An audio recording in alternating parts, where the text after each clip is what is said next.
What's up, guys? It's your boy Jay Corbett of Team Sanctum. We're back at it again with another deck profile, and today we have my boy Connor Murrell. And today he went and bought the 3 starter decks that came out this past week, and he's going to show you a basic build that you can build if you're just coming back from the coming back from like a hiatus of not playing Yu-Gi-Oh, or you're just getting back into the game. So explain what the deck is. So basically, without trying to get too terribly fancy, I basically just took cards that came from the starter deck, put them all together into a deck of 40 cards, and it's not necessarily something that would top a regional, but it's a good jumping off point for getting back in the game.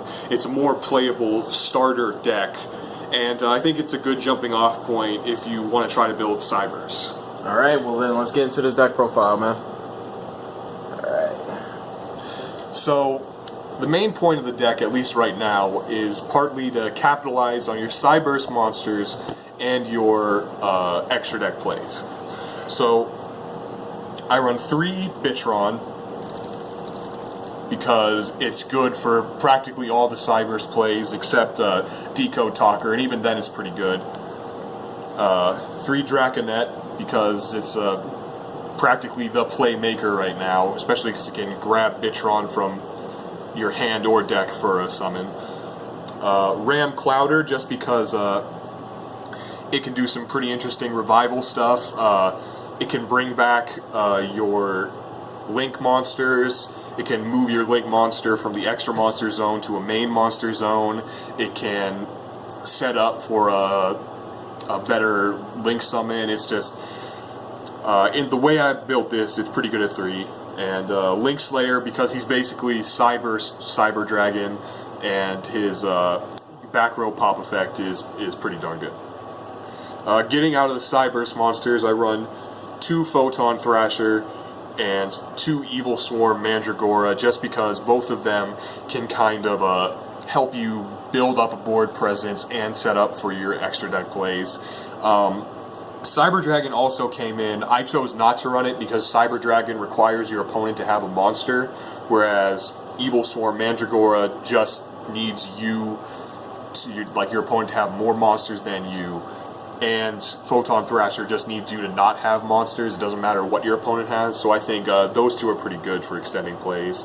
I run 2 Galaxy Serpent just because it's a decent normal monster, and if you want to, it's a tuner, so if you really want to do synchro plays for whatever reason, Draconet can get out, and you can at least make an instant level 5.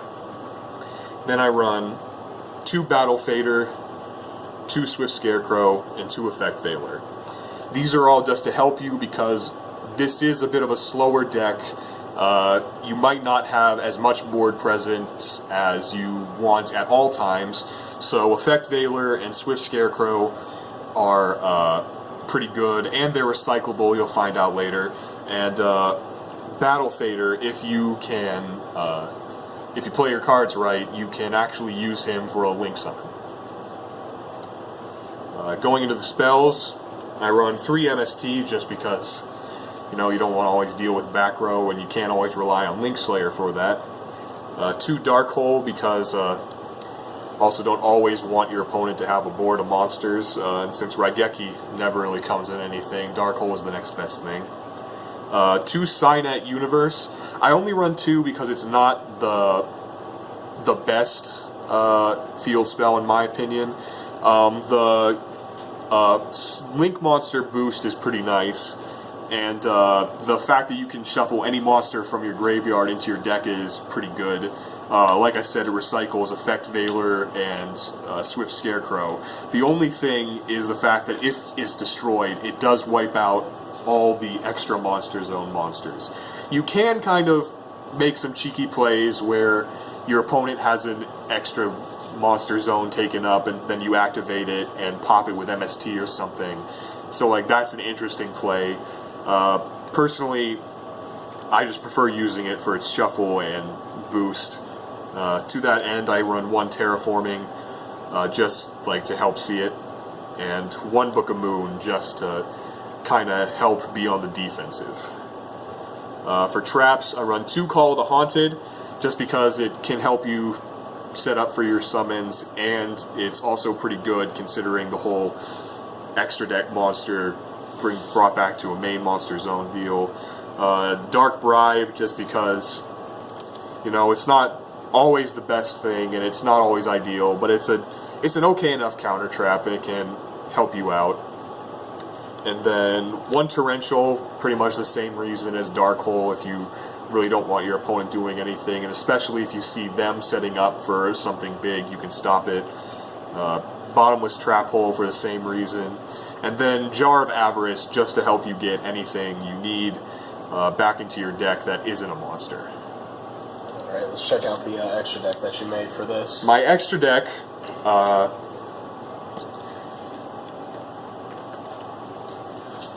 of course, has 3 Link Spider, 3 Honeybot, and 3 Decode Talker, because I wanted to fill out the extra deck as much as possible, and these are the only 3 Link monsters out right now. They come with the structure deck.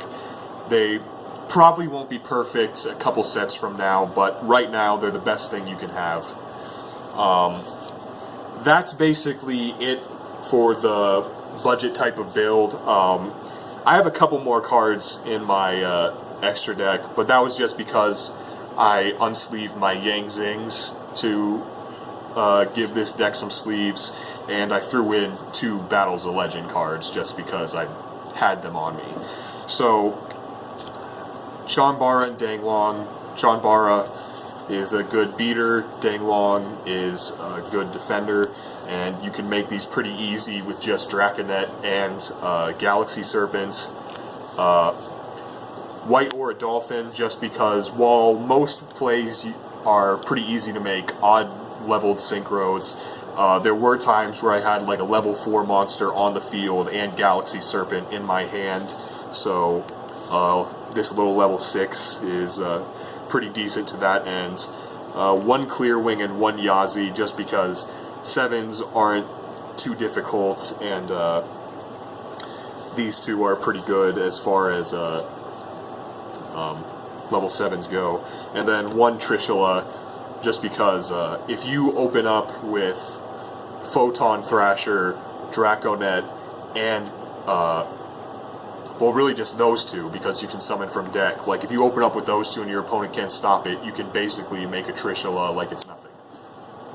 So that's just my stuff. The main thing to focus on are these 3, just because the Link summoning is a little more important. Alright, well, Connor, I'm going to ask you this, man. Do you have any shout-outs you want to give to anybody? Shout out to Team Sanctum, because it's clearly good to self-promote in your own videos. Shout out to Jay for using his phone and tripod. Shout out to Mitchell for lying on the couch just over there. Yeah, let's get him. Yeah, there you go. You get more than a shout out, big boy. Shout out to my mom and my dad, without whom I would not be here. No, literally, he would not be here because of them. Shout out to Maxine's Bargain Box for being the best card shop. 10 out of 10 would return. Shout out to all the pairs.